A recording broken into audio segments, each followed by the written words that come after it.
To send a message to your student's teacher using Schoology, first log into Schoology.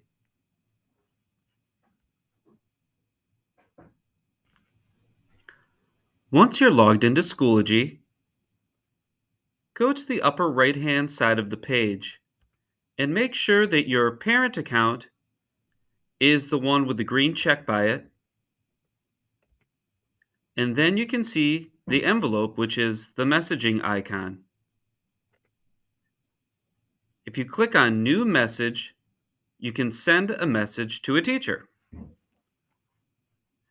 Just begin typing the first name of the teacher, and that teacher will pop up.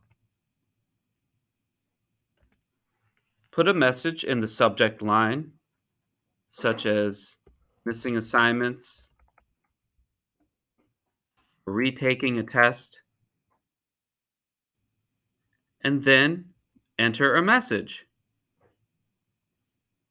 If English isn't your first language, you could use a site like Google Translate to translate your message to the teacher.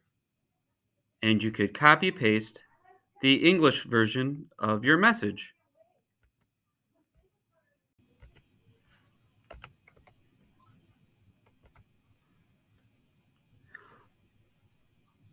When you're done writing your message, just click the send button and the message will be sent to the teacher.